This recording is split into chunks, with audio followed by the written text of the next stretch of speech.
have to do this. I have to try and raise it. The bar isn't something that actually lowers, Mr. Cameron. What have you been doing all these years? Le who? The her. Drinking. Yeah, a lot of drinking. The bar has been lowered to depths we can't even fathom. If anyone can go down there and raise it back, it's me. Are you still drinking? No. I don't. That's behind me now. Why are you buying? I'm an alcoholic. Man, you are one pathetic loser. Jesus, did I really set the bar that low? Descending to 1,000 feet. I don't see the bar yet. Looks like it must have sunk pretty low. Boy, that is... talk about setting the bar low.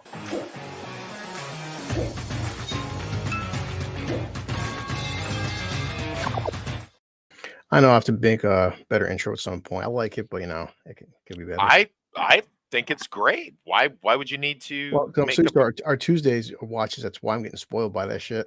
Yeah, man. Our Tuesday Loser Lounge watches are pretty epic with that stuff. You did a great. But this is good for what I mean. You don't want all your stuff to have. Sometimes it would lose its specialness. I mean, I think we just have like a cool, once you start getting used to openings, you start getting like addicted to them, making songs and shit, and Sure. But I got you. yeah, I mean, we probably won't get like a lot of people, probably mostly replays because we're both busy as fuck, and this is 12:30 in the morning for me, 11:30 night for you. But I didn't promote it much. But the bottom line is also because of our time differences and work and everything. Every little bar has been like, hey, we just got to the theater, and this wasn't the case. Yeah. But I still got to see this in the theaters today. And so the premise of us doing this is that it's been, been 30 years since The Crow came out. Oh my God. Jesus, remind me. I've not watched this movie in theaters since I was like 10 years old or whenever it came out, like 11, but just. Did you saw it in the theater when you were 10 years old? Oh, no. So yeah, Jesus. No, I would have been 12 when it came out. So yeah. You saw it in the theater then? Back then? I remember, yeah. I mean, because Brandon Lee was big, plus the whole controversy surrounding his death, and I do remember my dad did take me to see it. And oh wow, good for your dad. That's good. I tried doing it with my son. I mean, I joke around, but I passed the torch. Which my dad, he took me to see everything when I was a kid. Now I take my kid to see everything, and then just keep pushing it. All right, well that's awesome, dude. But I mean, that was going to be one of my first questions. I was going to be like, what was it like, seeing it in the theater, actually seeing it in the actual theater? I was going to ask you that, but I guess you'd already seen it in the theater. So yeah, I mean, it's my first time since since I was a kid, and it's always funny as we break down these re-releases. I've said it before to guys like Gord King or anybody who watches that. It's amazing some films you watch at 10 years old, then watch a film at 40. And some films age well, and some films get better. And some films I watched as a kid, I didn't like it. And then I turn into an adult, especially being a dad. In certain films, man, watching it as a father, it's a lot different than when I was 15. And that's always the beauty of, while looking at these older films. What did your kid think of it, if you don't mind me asking? Oh, of course he loved it. And of course he's on the whole, we'll see, remember the days we actually had to go to things like a library and read stuff up. Now he's just on YouTube, just checking out all the Crow, everything he can Crow. I mean, we've seen it before when we watched it because he's 17. I did watch it a few years back, but again, this is his first time seeing it inside of a theater. Mm-hmm. So and we've just been on this big Crow binge. We're breaking down the comic book versus the movie and the differences and changes that had been made. But I did find out, and again, with this whole low bar thing, obviously spoilers aren't an issue, and we just basically just give a rating after an hour. I would certainly hope not. I mean, if at this point you have not seen The Crow in 30 years and you're just watching our review of it, I mean, I really, that's very strange to me. Yeah. I mean, I don't know, man. Maybe in 20 years, somebody would be looking back on this at a 50-year thing and go, oh, hey, I mean, I sent you Oliver Harper's retrospective review of this. So, I mean, it's conceivable that someone's doing that, but that would really be weird if that's how you're doing this. So I don't know. Yeah, really. I'm trying to load this up. But yeah, I mean, so it's the Crow. I mean, the whole point is we're not doing a big, oh, here we go. I found it. It's say, look, oh God, no, it's been 30 years, Wes. Spoiler. I you need know, to get that. I need to get that slide for you, yeah. actually. As a matter of This fact. this definitely gonna be something. I mean, later on during our adventures, we'll do like an Enzo breakdown where it's like, we pause it by frame and look at it for like 4 or 5 hours. It Sure. wouldn't be hard, but The Crow, it's I would say for the most part, and I mean, I guess hopefully you agree that it's not really a complicated storyline, and it doesn't need to be. It's a very basic story. I always felt. Yeah, it's a revenge. It's a supernatural revenge thriller. I mean, if you don't know the story by now, I don't know what I would actually be telling you. But for the uninitiated, on Devil's Night, a young married couple gets unalived in their building. The woman gets SA'd. The man gets straight up murdered, and a year later, he comes back from the dead, semi-invincible, with the help of a supernatural crow to exact revenge on the murderers and random criminals. It's based Yeah. on a graphic novel from James O'Barr, which some Mhm. people may not know, that had come out a few years prior to the film's release. Yeah. They differentiate a little bit. Mm. If I may do a little bit of my consider the source, expose. They're a little different because in the source material, the graphic novel, the couple, same thing happens to them, but it happens on the side of the road as they're coming back into town. Oh, okay. And when he comes back, some of the events are a little different, and some of the characters are Yeah. different. So in the comic, was Eric pushed out a window in the comic then? He was not. No, he was Oh. actually in the comic, he is actually trying to fix the tire. The guys, the same crew that you see in the movie, sort of pretty close to the same crew. They happen upon the couple and accost them. Eric tries to defuse the situation, and then of course they shoot him and then grab his girlfriend or fiance Shelly out of the vehicle, and then proceed to each take turns essaying her, and then wind up killing them There we both. go. Try and get a lot of pictures out there. So there we go. Eric Draven. Now I did hear some little tidbits because I mean, again, we can't do a 2 hour, 3 hour breakdown, but the director, the director first did not want Brandon Lee for this film. And he was impressed because Brandon Lee was actually reciting lines from the comic to the director, and he's like, "Oh shit!" He's like, "Yeah, I'm a big fan." Yeah. So I don't, man. It's one of those things, man. Brandon Lee was made for this role, and I can't picture anybody else doing it. That's why I think you and I park our cars in the same garage with this. I'm not at all excited about the potential reboot of this. I didn't really like any of the subsequent sequels. I didn't hate the TV show, but it didn't have, it was kind of melodramatic. I remember watching that too when I was a kid. Yeah. It didn't. I mean, this really should just have been a one-off movie and then leave it alone at that. Of course, we can't control those things, but yeah, it's one of those things that it's such a moment in time. 1994 was such a weird year. It was a great year for film. It was a great year for music. This soundtrack to this movie is incredible. I don't know anybody back then that didn't have this soundtrack. I saw this movie when it came out on the very first day in the summer of 1994 with my best friend Troy Moore, and we were just blown away by this film as soon as it came out on VHS the following summer, which that's how long it used to take for movies to come out on home video back then. When it came out on VHS, I was first in line to go buy it, and I think it was like $30-$40, but I didn't care. I went out and bought it, and I burned that tape down, rewatching it so many times, just having people over, and I just, you'd have a house party or something, just pop on The Crow, and everybody was loving it. Yeah, definitely. Also, I'm just reading little travel facts. Plus, I can, won't do a lot, but the beauty now, because this is 30 years old, I have this on Vudu, so at some point I'll just show a couple 5 or 6 second clips that we won't get nailed. But pure watching. Yeah, go ahead. Go ahead. Looking up right now, according to Screen Rant, they said, the first actor that was they were looking at to be this character was Christian Slater. Really? I didn't know that. Yeah, me neither. And also, they're thinking about casting Bon Jovi. I didn't know that either. I guess I John Bon thought, Jovi. yeah, I thought I thought Brandon was always the first and only Yeah. choice. And like even says here, actually put over here. We got a it says, comment from Color of Thunder. I don't know who that is, but "Oh, I would. How you doing?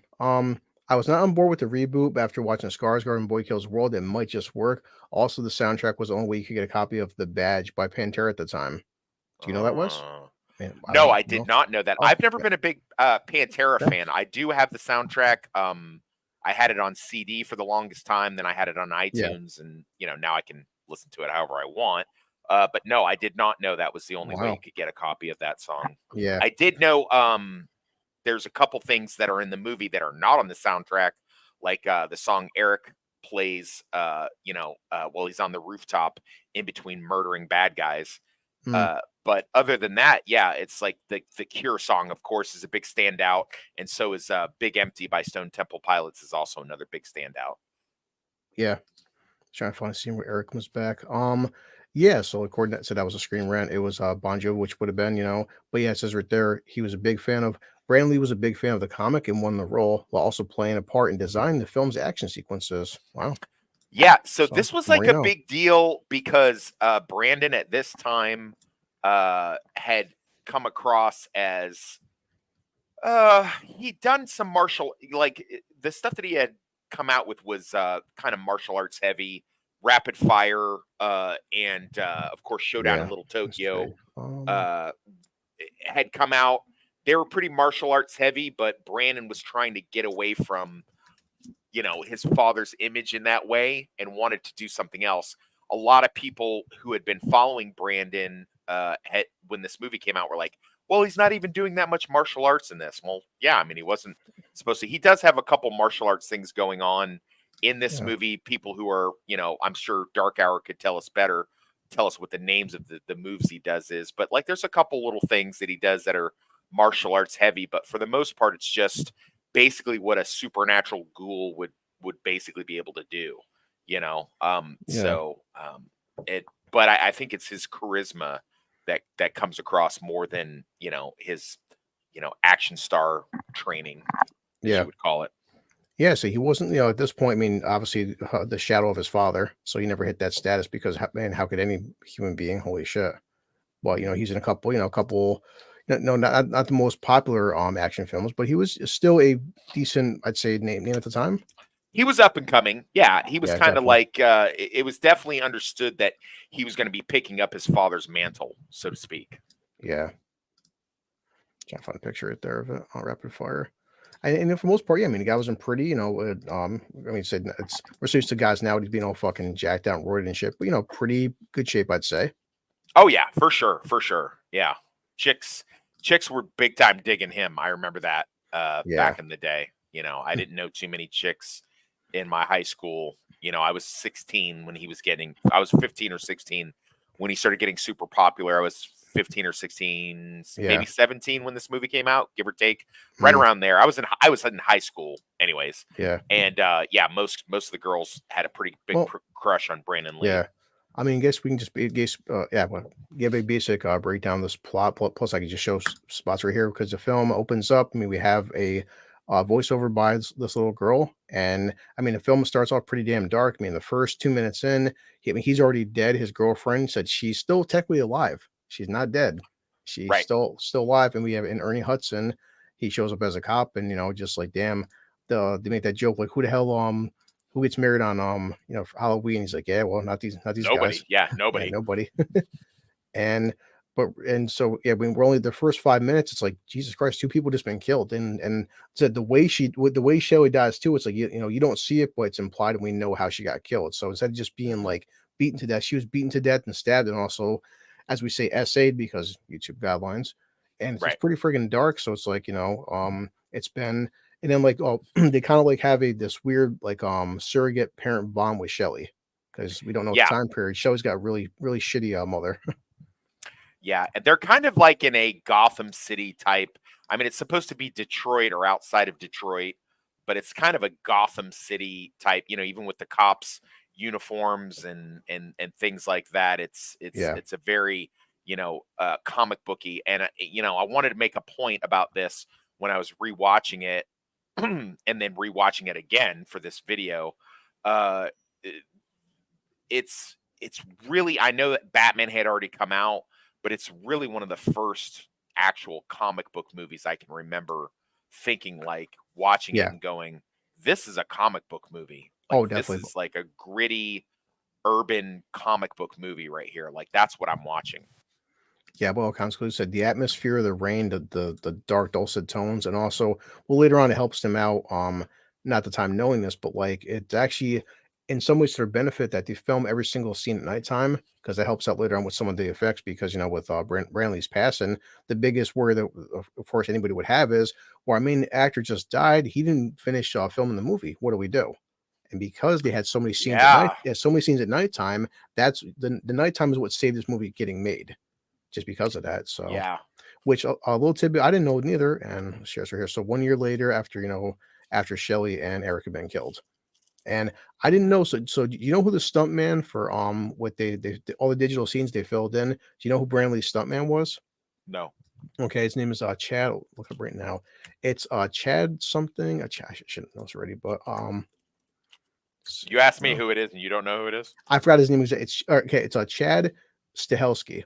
Chad Stahelski. Oh, from whatchamacallit? Yeah. From the John Wick. John Wick creator? So he is a stunt double for all Brandon Lee, and he's a stunt No double shit. for all the digital shots, and then later on goes to See, fucking that's John why Wick. people must watch the Low Bar review, because we come up with excellent trivia such So as here we go right this. there. So yeah, he was I did not know that, man.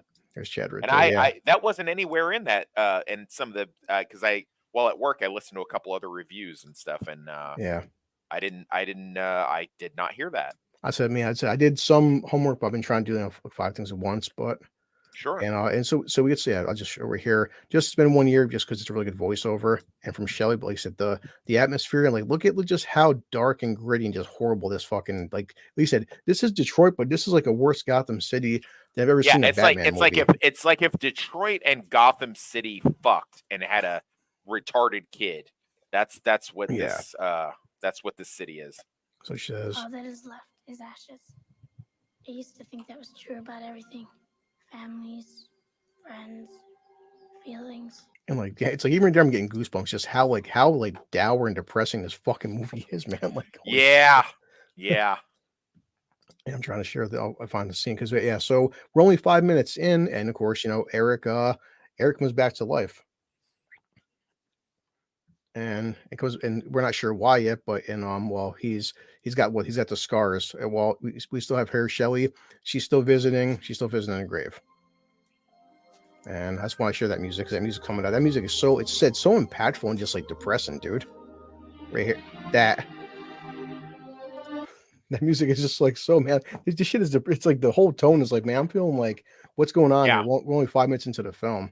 They had a joke one time on Robot Chicken where the Crow is battling some bad, and he doesn't even kill him. He makes them so sad that they unalive themselves. Wow. So it's just but yeah, it's a really dour movie. And what's funny is Brandon Lee was so charismatic. He is like he actually managed to squeeze in a few moments of levity, and so to a lesser degree does Ernie Hudson, but for the most part it's a really, like you say, it's a really dour, depressing movie. Yeah, definitely. And from what I've seen earlier, so I did some YouTube videos on basically when he first wakes up until the point when he first gets into like the clock tower or whatever clock tower, but his old spot right there, his old apartment, all that stuff is all digital. I'm trying to pull up the scene in a second. Oh, really? And what they did, wow. Yeah, which I didn't know that. So, but yeah, and also in 1994, this was the first time because CGI was newer, but the first time ever was Brandon Lee. He's the first digital face.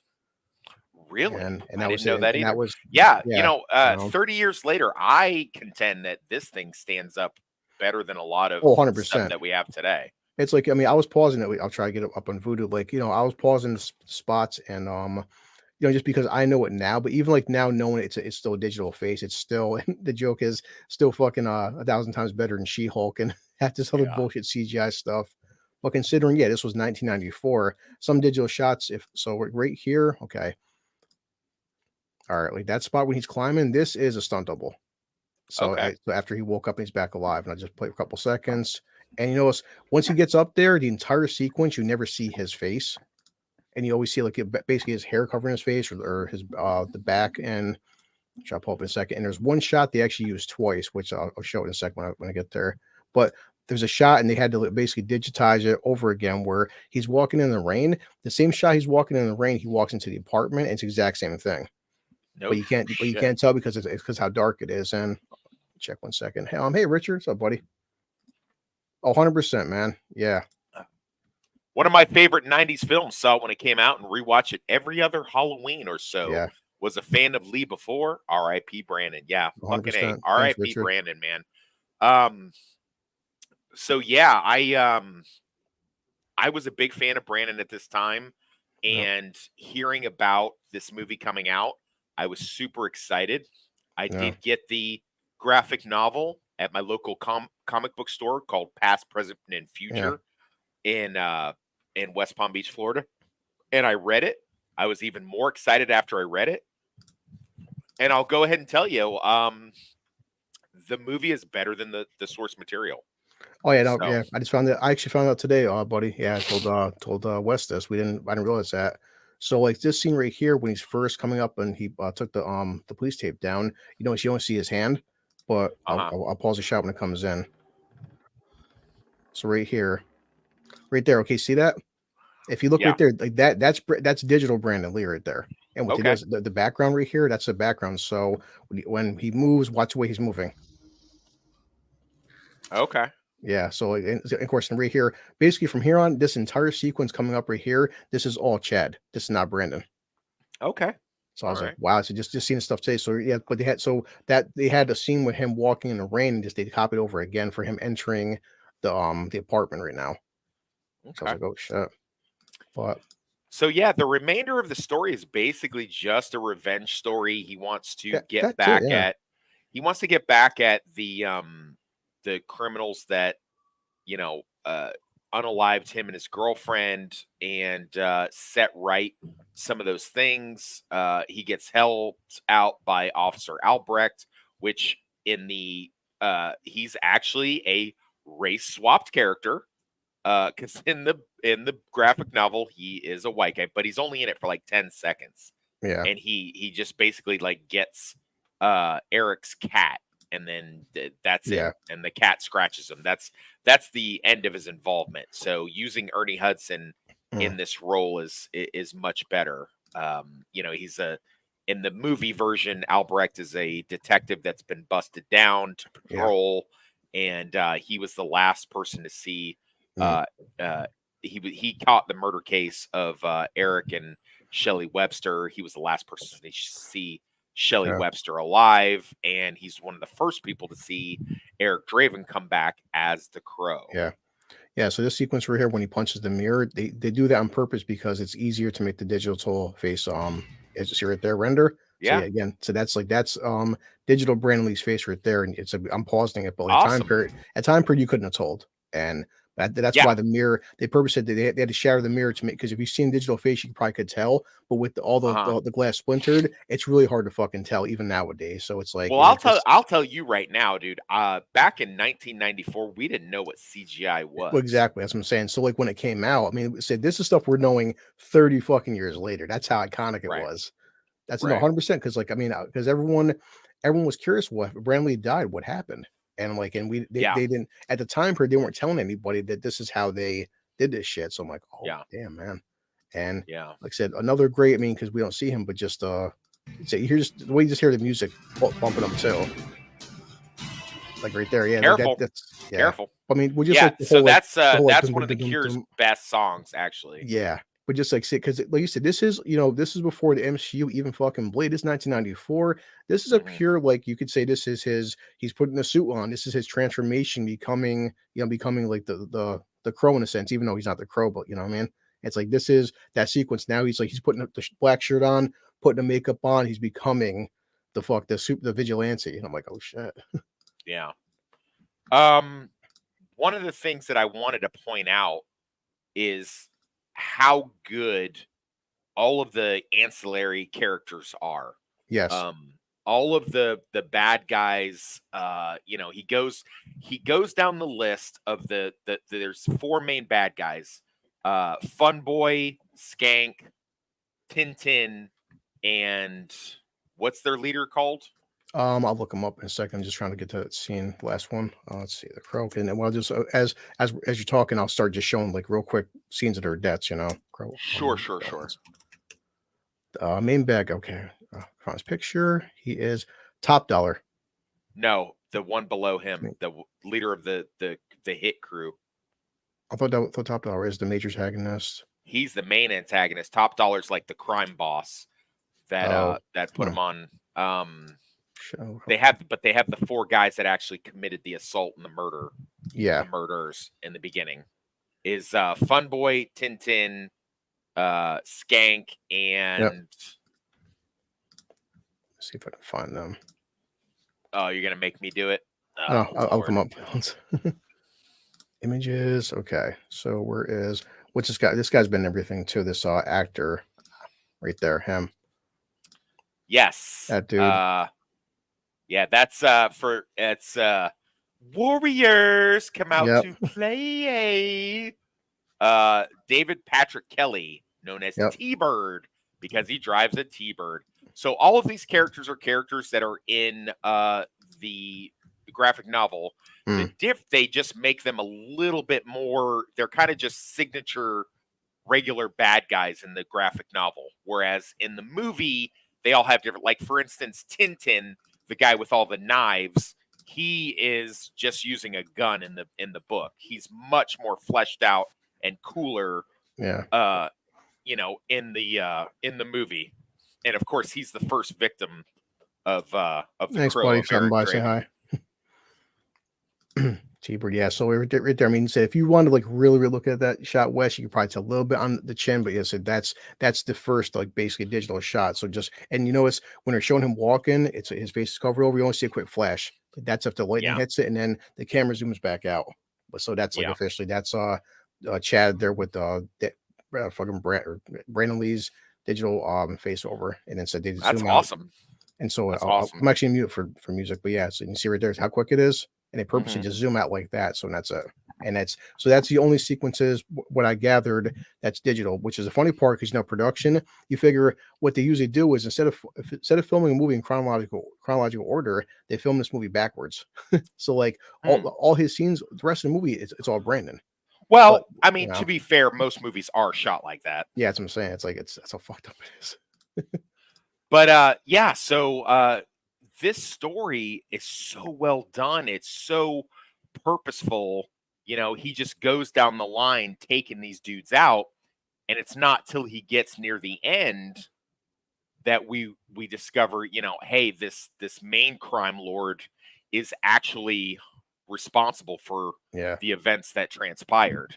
Now, the Crow gives him these supernatural abilities. Basically, Eric becomes bulletproof. Unfortunately, Brandon Lee was not. Yeah. And like we see right here when he first because remember he got cut. He got cut and his hands were healing. He right now he still doesn't understand what he's fully capable of. Sure. So first time he sees it right here. He's like he fucking throws himself off a building. Yeah. It is almost to kind of like test out his invincibility. Yep. That's why I starts laughing for like, oh shit, I'm invincible. Oh shit. Yeah. So he's gonna come back and he's gonna set this stuff right. You know, he's gonna do this revenge thing, and he comes back on each one of these guys and basically unalives them, similar to their sins that they had in life. Well, plus too, and also, he has a power which they don't really explain too much, but we see it that like if he touches you, he can see your sins, almost like Ghost Rider in a way. It's like and later on it actually pays off, but like it's all the pain that Shelley went through and what these guys have done. That's where we're seeing these flashes for. These flashes, some people may think that this is flashbacks in the movie. It's actually what Eric is seeing. Right. So like with Tintin, they get in a knife fight. He kills Tintin with his knives.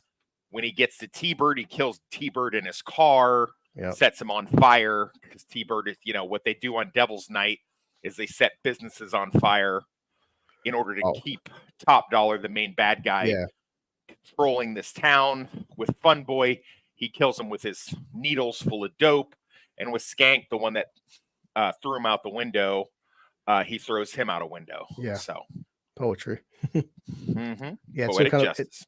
it's also funny too when he kills Tintin and he shows up. He's like, "How did he die?" He's like, "Well, somebody stuck the knives in his friggin' body and like, what was it? Fucking In alphabetical order. yeah, Yeah. it's like douchebag." Well, when I said the ancillary characters are very well done, one of my favorite scenes Yeah, is when he gets to T-Bird. T-Bird, of course, immediately tries to negotiate. You know, he's the smartest of the crew. Oh. He immediately tries to kind of negotiate with Yeah. Eric Draven. we see He's it's like, right you here, know, like you said. When he gets to the shop owner, because this guy's a Yeah. scumbag. He's got Shelly's ring sure, because they pawned off her fucking ring for money, and he's still, first time he shoots him. yeah, Of course, he doesn't know that. Like, yeah, you're not doing shit, pal. He heals right there. Yeah. Like, oh. And again, back in 1994, really good, pre-early CGI. I mean, it's still not bad, really, if saying, I'm being yeah. honest. So, yeah. And But, he does is yeah, he sends a message. Yeah, when T-Bird says to him, he recites the same poem that he had read during the assault, because some of Eric's music poetry. When he recites it back, he still remembered it a year later. I thought that was always such a cool touch. T-Bird knows that he's going to get killed. He knows that this vengeance ghost has come back to him, and he decides, oh man, this is it. This is how I'm going out. That's how Tintin got it, dude. Yeah. Yeah. I always thought that was a cool villain. He doesn't even carry a gun. He's got all these knives, I like that. I thought that was a cool touch. And that's not in the graphic novel. That's strictly Really? for the movie. Okay. And I can never see that guy as anything else but Tintin. He's been in a lot of movies, but I always see him as Tintin.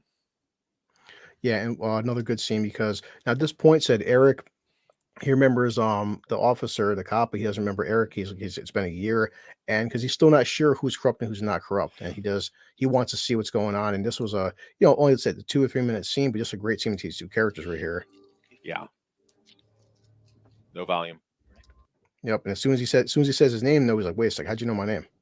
Yeah. But of course, he's like, "Do you remember Shelly?" He's like, "Shelly, Shelly's dead, my friend." And of course, it pays off later on. He finds out, that this is a really good cop, but of course, like, why didn't you do anything for it, dude? Do you understand what this city's like? Yeah. Shit. I'll keep fast forward. Poor old Tin. Yep. Sorry, Kimber. I said Tin's dead. I'm skipping through scenes right here. Let's see. And of course, like the funny part, you have the whole vigilante thing where it's like the Crow. Yeah, well, the Crow, it's like or Eric's character, he's kind of like, he's a vigilante, but he's also doing the cops' work for him.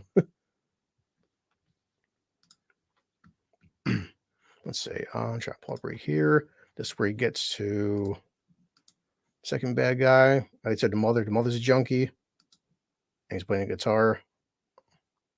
Fun Boy. Shoots Fun Boy in the leg. I want to show it. Fun Boy, the guy that played Fun Boy, is actually the guy that accidentally murdered Brandon in real life. Oh shit! Oh, that's right. I read comments on that in the one YouTube video. He said the actor was never the same. He said mentally he was fucked up for life because he just dudes like I killed Brandon Lee. Yeah, we see the mom, but after Fun Boy's dead, the mom right there, she's scared of Eric, and I believe she's one of them cut up whores from out there in Big Whiskey. Yeah, she's that cut up whore that they did revenge for in Unforgiven. Yeah, I'll show in a second. Like, I remember even like when this came out back, and I was like 12 years old, didn't know what was happening. When he grabs her arm, you see the fucking like heroin coming out of her arm and shit. Like it's man. He's like, this poison's bad for you. You need to be a mother. Like your daughter's out there running the streets, and what are you doing here dealing with these scumbags? And so pull it up right here instead. He tells her to his mother. Was he his mother's milk or something? It's been a while. Or exact line. If you want to highlight it, I'll read it. You tap in the StreamYard. So yeah, it just says right here. What's in the comments? Mother's the name of God on lips of and hearts of all children. Mother is children. the word for God in the lips and hearts of all children. Nice. Thanks, buddy. Oh yeah, I mean, I've been watching at least a good like decade now, Richard. Even like coming out of the theater watching it, there's a lot to it. Yeah, nice line. So, well, he's gonna start picking up the rest of the bad guys now. So two down, more to go. And that's right. Then we do get a good scene between Eric and Officer. How do you see Aaron Hudson's name again? Albrecht. Okay, Albrecht. Of course, I guess most cops too. I mean, I'm not sure if you know, but they always hang out in their underwear and their police helmet like that, the cap on. Sure, but it tells me I don't ever do that. So anything else you want? I'll try to find the scene.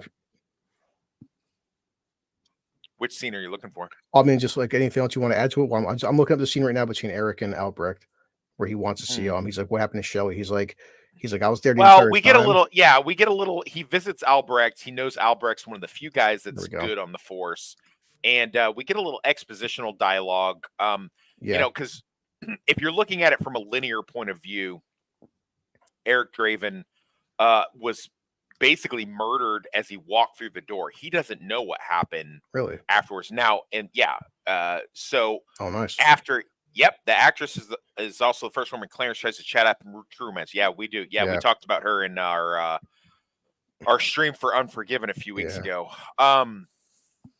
But so as opposed to the source material, which is, you know, the graphic novel where Eric was paralyzed and he had to sit and watch his woman get violated. Wow. Yeah, it's brutal. That's darker. That is darker for sure. In the movie, as soon as he walks through the door in on it, you know, they shoot him and toss him out the window. Yeah. So Albrecht has to give him, you know, his memories of what actually occurred. And of course, that's going to come into play later in the final thing. Yeah. So yeah, he's able with his supernatural abilities to kind of absorb that. Yeah. You know, memory. And it's also good, shows what a character Albrecht is, because the entire time he stayed with her, and he even says to me, he's like, you never left her side. Yeah. Damn, it's like he held her hand. Yeah. It's like, don't touch me. He's all freaking out. I think it's obviously not causing any physical pain to Eric, but just like the way he just basically saw like 20 hours in a course of like 3 seconds. Sure. He just, that's a lot of information, especially like seeing your girlfriend. Now she died like that, man. Like, yeah. I saw her through your eyes. Yep. Damn. Yeah. And then let's see, we're just going to basically pick off some more bad guys.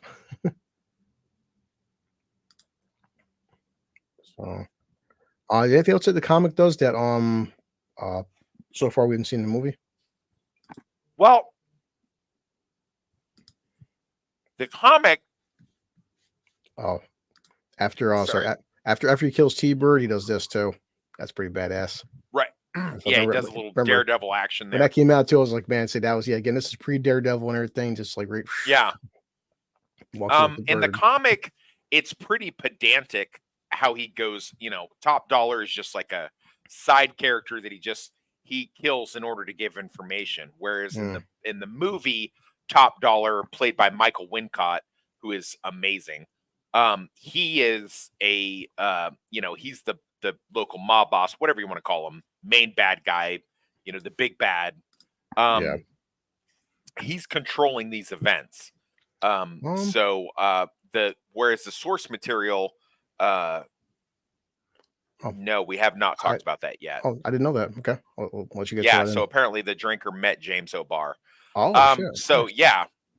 So in the comic book, you know, it's you know, he's just basically, the Crow is bouncing around from place to place and doing these kind of things. He doesn't have a lot of autonomy with what he's doing. He's basically whimsical in that way, you know, and he's going through these guys, and then that's basically it. Now, of course, you have a movie, you want to have a main bad guy at the end, a big boss to fight. Wes, is he an actual Marine? I don't know. Maybe he was. I would hope so. If he's wearing that, that's what I'm saying. Like, if he's wearing that hat, I hope he is. James O'Barr, military. We'll find out right now. Let's see. So, 1978, his fiance was killed by a drunk driver. That's right. Also, I forgot about that. My son told me that too. But he's like, Dad, you know about that? And I'll pull up the trivia here. So when his fiance was killed by a drunk driver, he joined the Marines in an effort to cope with the loss. He was stationed in Germany and illustrated the combat manuals for the military. While living in Berlin in 1981, O'Barr began to work on The Crow as a means of dealing with his personal tragedy. Damn. So yeah, he was man was a Marine. Shit. Good on him, man. Semper Fi. Yeah. Yeah. So again, this is, like I said, this is one of those source materials is improved by the film, I think. Yeah. Now, of course, you're going to have the purists go like, no, the comic is so much better. Well, yeah, it's really not, though. You know, you want to have something. There's always good value in reading something, for sure. I will believe that. But having something done in a theatrical way is always, you know, it's always something that can be entertaining. Oh, no. The funny thing is, fine, Richard, thanks, man. Appreciate it. No, you're good, Richard. Thank you for stopping by. When he gets the fourth bad guy, or the last bad guy, that brings him into direct conflict with Top Dollar, the main criminal. And as opposed to just grabbing this guy, which honestly, Top Dollar probably wouldn't even have cared. Yeah. But just he incidentally winds up wiping out all of Top Dollar's men. And this brings him in to serious conflict with the main guy. Just wanted to show you here when he's running from the cops. I mean, he's still kind of bulletproof, but he's still I mean, that's a lot taking on a whole fucking police force. Sure. So, you know, I mean, he's like, he may have limits to how strong he is. We don't know. Sure, there's limits. Yeah, it's like anything else that's supernatural. It's still got to be grounded somewhat in reality. You know, he doesn't like float around, turn sparkly, and bullets don't affect him. I mean, with enough firepower, he does get knocked down. Yeah, nothing else. I just shows too, just like, she goes to sleep on by Shelley's grave. Also, his grave is dug up. Sure. And just is how dark this shit is, man. He's effectively a zombie, really. Yeah. I mean, he's like a supernatural zombie of some kind. Yeah. So, our main protagonist, Top Dollar, played by Michael Wincott, him and his half Vietnamese, his half sister, who's Vietnamese, some kind of witch doctor, something like that. They devise a plan to steal the Crow in order to steal his power. Yeah, she's obsessed with people's eyes for some reason. Yeah, her eyes she's are so innocent. The gorgeous Bai Ling. Yeah, so hot. Yeah, and you know me, I'm not usually into that flavor, but yeah, no. It brings us to our final boss battle, where, of course, the innocent girl, who is really just a small character in the book, gets kidnapped, and then that brings Eric having to do this final boss battle. None of this end part happens in the source material. Okay. So yeah, and I got to tell you, man, I don't know what you think, but I think that Michael Wincott playing Top Dollar is one of the best bad guys I've ever seen on film. Certainly one of the best comic book bad guys. Yeah, his voice is just I'll talk about this. it's amazing. I'll talk about that with the Crow. My daddy used to say that my dad was childhood was over as soon as you knew you were gonna die. It's not established, but I mean, there's probably some more backstory there. But his sister, for some reason, she's got some witch element going on. So somehow or another, she knows that the Crow is his weakness. I mean, we don't know how she knows, but she knows.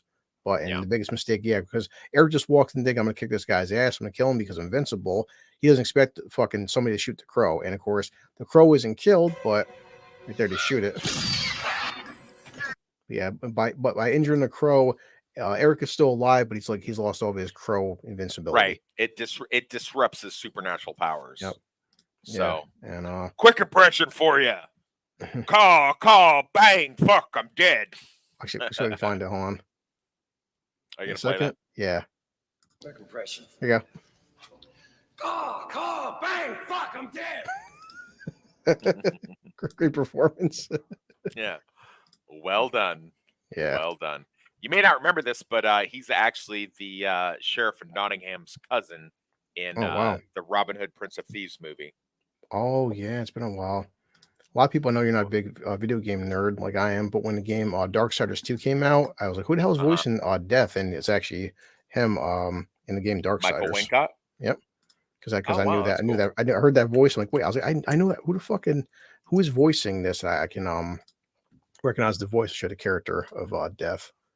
All right, that's cool. So, which is I wish they make these movies, but they probably never fucking will. But see, there's Death in Darksiders 2, and he voices Death because the first game basically is the apocalypse, and the four horsemen get called down. The first game is War, and then War does his sequence, and then part 2 you play Death, and he voices him the entire game, and he's fucking fantastic.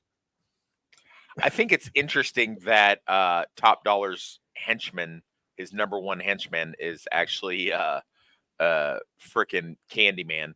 Yeah, I I think was that's pretty glad you cool. mentioned. I was going to point that out. Like, wait, is me watch number 2? Like, it's do playing Candyman. So pull it up right here the scene, and yeah, we said so. They basically get into a confrontation because he got shot. Well, Eric did. He's pretty injured, and this is kind of I wouldn't say a great scene, but it's kind of fucked up with Top. He gives Eric this like quasi bullshit apology. Sorry, I spoiled your wedding plans there, friend. Means anything Yeah. to you? You fucking piece of Well, shit. that's maybe. I mean, for a supernatural movie, that's maybe the biggest plot point is just the fact that if he was actually really involved, why didn't the Crow lead him to Top Dollar? Because at the point where up until the point where Shelly gets kidnapped, he's really not. He doesn't really care nothing about Top Dollar except that Top Dollar was protecting Skank, and Yeah. once he got to him, he didn't really care. Now Top Dollar cared, but Eric thought he was pretty much done on his mission of vengeance. So if Top Dollar was really the one responsible, Yeah. shouldn't the Crow have been leading to him all along? Damn Crow. There you go. That Crow missed the finer points of revenge. You have put a smile on my face. You put a smile on my face. Yeah, he's a great bad guy. I love Yeah, him. definitely. He's great. Yeah. But yeah, Eric didn't wait. Yeah, he goes over, just reaches to him, and just dumps all fucking it's like all her pain, all her anguish, and her misery, and just fucking dumps it into him and kills him. Yep. And yeah, and at the end, see, I'll pull up just Eric. Eric is walking back to his grave to go to sleep, and he gets he gets a hand.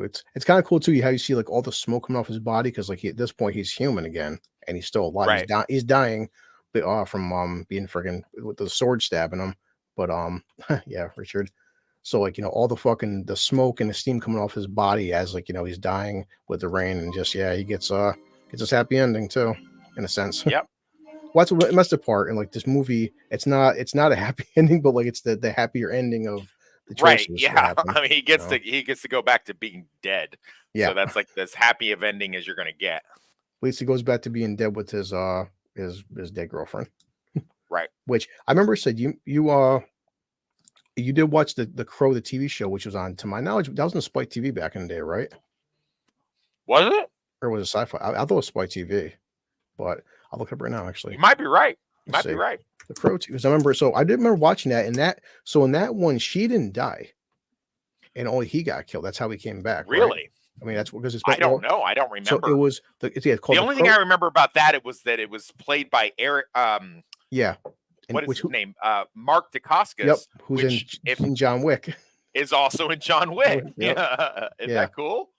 No, it's the time period. I'm like, I thought, and for the most part, for the what it was, I thought he did a pretty good job considering. I mean, you can't fucking. I was a big Mark Dacascos fan. I'm a big fan of his from John Wick, and I'm a big fan of his in some of the other stuff that he was in the 90s. Yeah. I thought he was a good actor. I still think he's a good actor. He's a good martial artist as well. So it's just one season. I should watch it sometime. So it came out in 1988. Where was it syndication? No, it didn't come out in 88 because It's 1998. Apologies. yeah, there you go. And no, but 93% user ratings on Google. People did like it. I mean, just one That's season. not bad.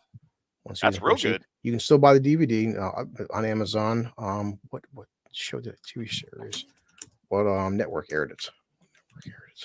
Because I remember the Blade TV show I watched on Spike. Yes, and which, by the way, was a very good TV show. As a matter of fact, I end up liking the fucking the Blade TV show. I feel like I was like the only one of my friends who watched that shit. no, I loved it. I thought it was great. Yeah, I thought it was great. Should known you back then, man. All my friends, are fucking nerd. Yeah, nerd. Yeah, freaking nerd. You. find it, huh?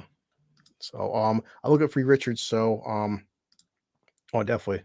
That's what I said. Yeah. I mean, I enjoyed it. It wasn't, it wasn't the same, but what the hell was the plot of the fucking TV show? And I don't know, but I'll tell you this: Crow it was TV better than show all of the plot. subsequent movies, and I'm willing to bet it's probably going to be better than this abomination of a reboot that they're going to do. Okay. All right, now, so for Richard, I will look up for you the Crow movie soundtrack. What is a soundtrack? Find us out right here. Oh, there's so many good songs Okay. on the soundtrack. Okay, because Richard, you mentioned, so look it up. Here we go. So we have number 1, Burn by The Cure. Let's see. Golgotha, Tenement. I'm not sure I say that. Machines of Lovin'. We have Big Empty by Stone Temple Pilots. Yep. Dead Souls by Nine Inch Nails. Darkness from Rage Against the Machine. Color Me Once from Violent Femmes. Ghost Rider Violent Femmes, yeah. by Roland's Violent Band. Femmes did Blister in the Sun opening theme song for Grosse Pointe Blank. Yeah. You have the Badge for Pantera. Milk Toast from Helmet. Snake Driver. I'm not sure that song. After the Flesh, Time Baby. So yeah, I mean that's a pretty badass soundtrack, dude. Okay. And so I will look up for us because not much more to really talk about the plot. I will look up user ratings and see The Crow.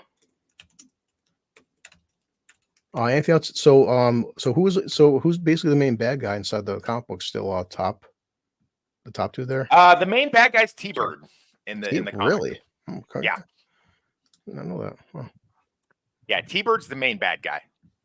Top Dollar's just like a side character, kind of. I mean, still, you look at being fucking it's funny that even Rotten Tomatoes has the 30th anniversary right there. But I mean, yeah, 200,000 people rated this movie 90%. So yeah, that's it's not a fan favorite. I've never heard a bad thing about The Crow. I can't in 30 years. I don't think I've ever heard somebody say, "Oh, The Crow, that's a stupid movie." I mean, I can't even picture that. Okay, I mean, so the budget was 20 million. It did 94 million, which we'll say a good 100. Which again, back in 1994, it still made almost 5 times its budget. I mean, and again, 100 million for an R-rated movie back in 1994, it's still pretty good considering. There seems to be some people who think that maybe the movie only did so well because of the controversy behind Brandon's death. There might be some truth to that, but at the same time, I am with Oliver Harper on this. I think it still would have done very well. The movie is just magnetic and electric. I think, there was definitely I think it definitely derailed a career, just like with his father, who was on the verge of his biggest success. Now I'm going to tell you something that's going to blow your mind because you're a little younger than me, so you don't know this. But I did find out. Sorry, it was on the Sci-Fi Channel, the Crow TV show. Okay, fair enough. You got another super chat. Oh, thanks. So yeah, go ahead. The soundtrack, you need it. You don't know you need it, but you need it. Play it when you're driving at night in the hood. Yeah, really. Yeah, exactly. Yeah, I live in Duke. Trust me, I wear headphones when I drive my car. I don't play anything rock or no. I'll probably at some point I'll buy it because nowadays, fuck, I can just YouTube it. You can definitely YouTube it. Yeah, it's available. Most of them are anyway. No, but so in 1993, the year before, Dragon,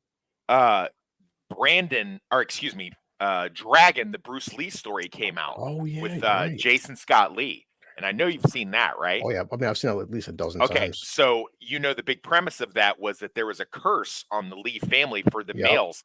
As soon as they reached the height of their potential success, they would be killed by the demon. And in the end of that movie, Bruce was able to stop the demon from going after Brandon.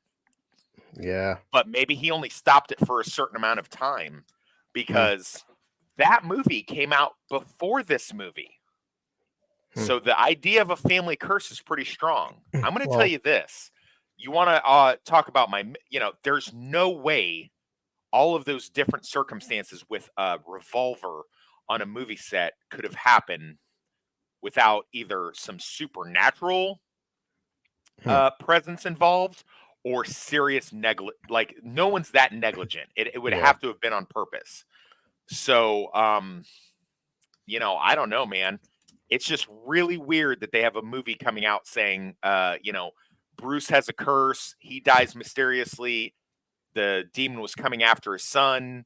And then he's not around to protect Brandon anymore. And then Brandon's at the height of his success. And then he dies mysteriously. That's just one too many coincidences for me. Now, would you So- bank on, because I don't want to go too like Conspiracy theory. Yeah, conspiracy theory. Remember that dragon, the Bruce Lee story is probably 9% fiction? Really? Huh. Well, I mean, see, whether I it's was- fiction or okay, well, Yeah. whether it's fiction or not, the idea behind it of Hmm. a demon coming after the family. Yeah. Now, if the demon is just a metaphor for the Chinese mafia or something like that, either way, the point is this. Now, had that movie come out after The Crow, you could go, oh, look, revisionist history. But the Yeah. fact that it came out before The Crow and before Brandon died, I don't know. I remember that movie. I had watched it many times. I really enjoyed it. And then I hear about The Crow, and right around the same time that The Crow is being made, Brandon Dragon the Bruce Lee story was out, and then Brandon dies. And the very first thing I thought was, now we didn't have the internet back then, but the very Yeah. first thing I thought was, dude, the demon got Brandon. Yeah, I mean, really. that is the very first thing that popped into my mind. No, you're right. I remember watching it as a kid. I remember also the scene where he broke his back and he got kicked in his back and he starts screaming and starts beating the guy Yeah. up. Yeah, because like you were saying, when this came out, there was that big, well, especially watching Dragon after I watched The Crow because I was so young. But actually I found it right there. So should I pull it up? Right there. So yeah, there's Bruce Lee fighting the demon. Yeah. Yeah. So, you know, I don't know, man. It's just I don't know all of the ins and outs of how Bruce died. That's before my time. But I can tell you that looking into, I mean, in order to not clear a weapon on the set, Yeah. you know, I mean, obviously we had the thing with Alec Baldwin recently, but I mean, look at the mayhem with that. You know, but that was with a different kind of pistol. This pistol, this 357 Magnum, so easy to clear and to check. It just seems really weird. Yeah. Hey, Tomby, how are you, brother? Hey, Tommy, we're probably gonna head up, wrap up soon. There's not much more to Yeah, about. you No, have to catch appreciate us it. on the rewatch, my friend. Devin O. Thorson, Arnold's BFF, played the demon. Really? Shit. Interesting. How do you know that stuff, man? Yeah, You're that's awesome, the same man. guy that played the Swedish guy in Quick and the Dead. Oh wow. No, I was just gonna say, like I said, it's not too much of a conspiracy theory, but Bruce Lee looking at his cause of death, of course, the official, it's like it always says, no matter what you look at Google or anything, it's unknown. But the key thing is he was 32 years old. Now they say, it could have been a brain injury or heart, heart condition. But I've heard, it's been a pretty popular thing, and even listened to the one Joe Rogan interview talking to his friend Joey Diaz. Joey Diaz, big fat comic guy. But Okay. I mean, even in the movie too, there was supposedly a lot of talks about the whole gang ties in the fucking Yakuza, and apparently, even in Dragon, Bruce Lee teaching Americans martial arts, supposedly, probably pissed off the wrong people. So, like I said, Well, the Chinese mafia wouldn't be the Yakuza. That's Japanese mafia. Oh, The okay. Chinese mafia is the triads or tries. the Okay, I Tongs. see. Yeah. So I guess there's like, a lot of a lot of things out there saying maybe, like I said, maybe stuff is, not it could be supernatural, could be bad luck, or just could be, who knows what kind of people you may have pissed off and had ties to. We're not sure. But did you ever look up anything with Bruce Lee's daughter? Shannon Lee. Well, see, that's the thing. The curse doesn't. That's why I err more on the side of the supernatural, because Yeah. the curse doesn't extend itself to the females. Shannon Lee has showed up in a few things. Most prominently, she was one of the hallway vampires that he fought in Blade. Oh, really? Okay. She gets the RTNZ stuff injected into her head, and her head blows up in Yeah. in the hallway fight. She's popped up in a couple things here and there. That's the most significant that I can think of. Yeah. But I think she's been in a few other things. But yeah. Yeah, I think I the mean, last thing I'll if ask the you- curse is for the firstborn male, then it died there. You know, Yeah. unless she has like she gives birth to a male, which I don't know. She kind of I get a big dyke vibe from her. I think she's got her liquor license. It's nice. I think the last thing I'll ask you, because and we'll just wrap it up. I'm sure you saw Once Upon a Time in Hollywood. I have, yeah. So like, what I mean, we'll kill it for a minute or two. What was your thoughts about that? I mean, what was Quentin right? Was Quentin in the wrong? Quentin 100% in the right. 100% in the right. Okay, My dad was a big kung fu fan. He hated Bruce Lee. She's in that shitty Shoka show. Damn. Oh boy, poor girl. But my dad my dad was a piece of shit, but you know, us pieces of shit, we'd recognize other pieces of shit. And my dad would, you know, he liked to watch kung fu movies, but he hated Bruce Lee because he said Bruce Lee was an asshole and would mistreat his stuntmen. Was always doing stuff, and there's a term for it, but I don't know what it's called. But where he tags stuntmen. The funny part is like, didn't Quentin say that in that interview with Joe Rogan that he goes, and Quentin, yeah, I'm almost 99% positive Quentin said the same thing. He goes, he was notorious because Quentin would know work and being a director. He goes, you know, I didn't meet Bruce Lee personally, but being in the industry, I've heard like legendary tales about how fucking bad he was treating stuntmen. So people have a bad tendency to you know, idolize people who have passed away, even if they're pieces of shit. I mean, I'm sure there's good points. I mean, listen, you can be a great man and be a piece of shit at the same time. So, I mean, look at Joss Whedon. But yeah, I totally believe that. And I love the fact that, you know, an ex-military guy that's a stuntman puts Bruce on his ass. I love that because he goads him into the fight, you know. And again, that character, Cliff Booth or whatever, he was a piece of shit. He killed his wife. You know, I mean, he was a scumbag. Allegedly. Allegedly. I think it's a great scene. And I think it showcases, you know, exactly what, you know, you would have in a situation like that. I really liked it. And I don't know why everyone's fucking crying over that. Like, dude, get over yourself. Yeah. It's not that serious. Like, it's not that big of a deal. I think we've talked about this on other streams. I'm like, you know, one day I'm going to pass away and there'll be people that'll be like, oh, Wes was this great guy. I hope you're still alive, or my kids are still alive, and go, no, he was a fucking scumbag. He was a piece of shit, you know? So, button here. Should I put my slides for us? Because I mean, Rob's not gonna do we're just gonna modify our question system, which I always do. But here you go, buddy. So, did I like it? You know, I love it. I liked it 30 years ago, and I love it. I love it now. You know, it was. The best special effects in history are Enter the Dragon because they make you think Bruce Lee could beat Chuck Norris in a fight. Fucking okay, right. Let's kill me with that. Like, what's your? I mean, like Chuck Norris is legit badass. Do you think fucking like, you know, Bruce could beat Chuck?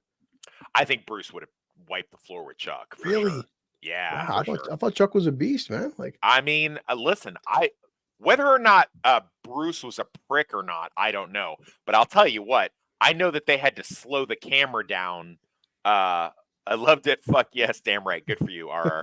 I know that he was so good at what he did that they had to slow the camera down to keep up with how fast he was. Yeah, they were seeing that. Remember, he did the Green Hornet. Right. Like he was they thought they fucked the camera. Like, how can anyone move this fast? Like, and he was slow himself down. But right, absolutely. Yeah. So yeah, did I like it? I liked it 30 years ago. I like it. Damn. Okay. Bruce's high gear would have given Chuck a pasting. Okay. You know, I was blown away by it as a kid at 17, at 47. I am still blown away by it. It still holds the same appeal to me. Yeah. It's definitely on my Halloween rewatch almost every year, maybe every other year, like RR. Well, you know, I mean, why not for, you know, if hopefully we don't hate each other by October, but maybe we can watch on Tuesday. Yeah. Would I recommend it? I would definitely recommend it if you hadn't seen it. And even Jet Li said he wasn't as good as Bruce neither. Sure. Shit. Nice. Would I recommend you to go see it in the re-release? Well, I don't know what your situation is. But if you can catch it, I would definitely recommend it if you can. I think it's already passed now.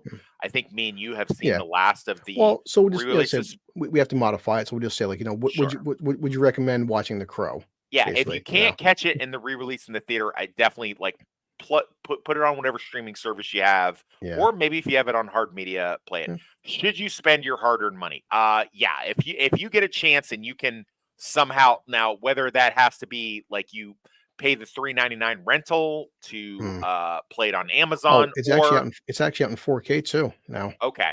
Yeah. If you have the means to do so, I know things are tight. I think it's worth a rewatch. If you get a chance to watch it in the theater, Yeah. there's something very special about watching this movie in the theater. So Yeah, I mean, I'm with you. I mean, they'll like it. No, I mean, I love this movie. It's a timeless tale. I think it's one of the films where it shouldn't get sequels because it doesn't need it. And of course, yeah, would I recommend it? Yeah, to anybody. This was pre-Marvel, pre-MCU. Just a great, simple. I mean, a simple tale, but still a very poetic tale, and it's very dour and depressing with a kind of quasi happy ending.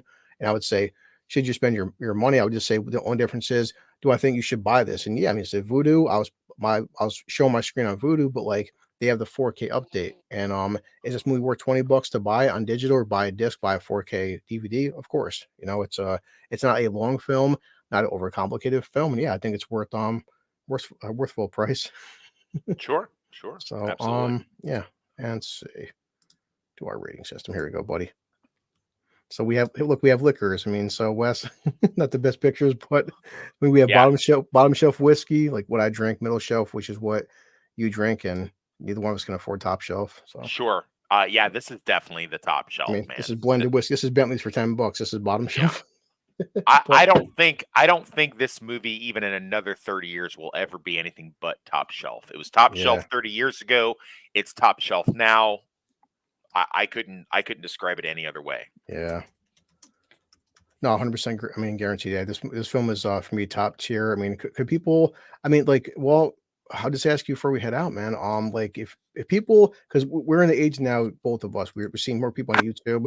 I could see the right person nitpicking, and like, Sure. Like, what could you say to people nitpicking this fucking movie? I mean, this movie's almost flawless, and I don't use that loosely. I would say maybe the coincidence that Shelley's mom is in league with these guys, and that's maybe a coincidence, and then maybe I don't know. What was the other one that I said? I said another coincidence earlier that I thought was a little contrived. I'm not sure what it was, but well, I mean, it's like he finds them pretty easily in a sense, but you can also say that maybe the Crow. Right. Well, the fact that the Crow is leading him to the people who did this to him, but doesn't think to lead him to Top Dollar. Well, now, obviously, it was changed. Like T-Bird in the book is the main bad guy, and Top Dollar is on the side, so that makes more sense. But in the movie, like, okay, well, if Top Dollar was ultimately responsible, why didn't the Crow lead him to him? So yeah, I'm not sure, guys. I mean, it's good conversation with Tom being Richard. Like, who's stronger, Chuck or fucking Bruce? But he just said Chuck was a bigger dude. But I don't know. I mean, Chuck was a bigger dude, but I mean, yeah. I think they were equal strength, and I think Bruce was faster. Yeah. No, I mean, said I'd have to sit down with the right person. I'm sure they're out there that would criticize a film, but for me, no. I mean, from start to finish, I just watch again in theaters, and like I have zero problems with this film. I think it's a flawless film. I really do. I can't think of besides those two nitpicks. That's me like stretching my brain to come up with a nitpick for it. And I really cannot. I'm going to show it because I have to, but I mean, because I'm sure you probably did watch a trailer of this, but like, why not? It's got to show the picture, guys. But I mean, is there any fucking hope, a snowball's chance in hell this is going to be good? None. To me, zero. Like you could just as easily convince me to watch one of the direct-to-video sequels as watching this reboot. Yeah, you could just as equal. Like, I mean, obviously too. Like nowadays, Brandon was in great shape, but we have like different HGH, whatever shit, and like Skarsgård, to his credits, he's in fucking great shape. Doesn't mean it's going to be a good film, but like, Yeah, I mean, just the image, like that's like I don't, Meaningless. It's meaningless to me. Yeah. I don't care. Like you know, especially like going to the theater to go see it. I'm not gonna lie, man. I'm not going to see that. So you're gonna have to and low bar like people review said, with somebody else. why is Shelly look like this for? What's the point of that? Oh You know? Jesus! Yeah, there's a new Shelly. Of course, because of course. Yeah. Well, like I tell you and Rich and everybody, listen, I'm not gonna pay for it. And if it gets me fucking 200 views, 1,000 views, maybe it's worth my time to go at least go fucking see it. But no, I'm not watching it. I have no hope for this whatsoever. Yeah. Because and based off the trailer, it's the exact same fucking storyline. She dies, he goes, he's like, what was it? They changed the actors, obviously, but the same characters. And like, and of course with CGI, it's better CGI, so he can heal differently with updated CGI. But like, the CGI is fine in the. That's what I'm saying. It's like, I mean, like say, it's like a little bit more polished now because it's obviously 2024. I'm saying, so like, you know, but like, what is why is this coming out for? Like, what is I don't know. Yeah. And like you said, it's like, you know, and maybe like, I'm not going to justify it, but like when you hear like, okay, Dune comes out because Dune obviously had a rough adaptation back in the 80s. They wanted to make it more like the books. But like you said, talking to, you know, the people, the Crow movie is so close to the comics, then what would you need a remake for? Like, they don't have to course correct anything from the comics. Right. Yeah, you don't. There's no need for it. And it sucks to say, I do like him as an actor. He's a great Pennywise. He was fucking great. And was it like Deadpool when he got killed? It's like, and I feel bad for him. It's like, dude, man, it's like you had to. Why did he? Yeah. Yeah. I don't know, dude. I don't know. No reason. No good reason, buddy. I cannot give any good reason. But no, everybody watched. But obviously said Tom BRR. Thanks for stopping by, guys. We appreciate it. This film definitely with our Tuesday rewatches. This will be on our list during Halloween's a perfect time, and it's a good time. Sure. That, it's been 30 years. It sucks that Regal. I did look up that technically speaking, this film came out like a couple weeks ago. I hate when you do the whole like, what's the 30th anniversary? I'm like, well, why don't you put it out on the actual fucking anniversary? Well, I'm not as picky about that as long as the movie comes out within. Oh, are you? Okay. Well, as long as the movie comes out within the year that it's I'm fine with it. I don't have a problem with that. Yeah, because technically came out May 10th. All right. So okay. All right. You know. Well, we saw it on May 30th instead. So yes, for whatever that's worth. But yeah, always fun, guys. Stop sending me stuff, dude. I feel bad. God, Ron, thanks. Great stream and about a great film, boys. Even West made total sense. Thank you, RTNZ. Thank you. I love you, dude. What's it? You know, me and you know, or Toxic West, we take take our money seriously. And I'm just an idiot drinking Diet fucking Mountain Dew in my basement. Like I don't. The economy sucks, bro. I mean, I feel bad for taking super chats. I really do. Nah, you've earned it.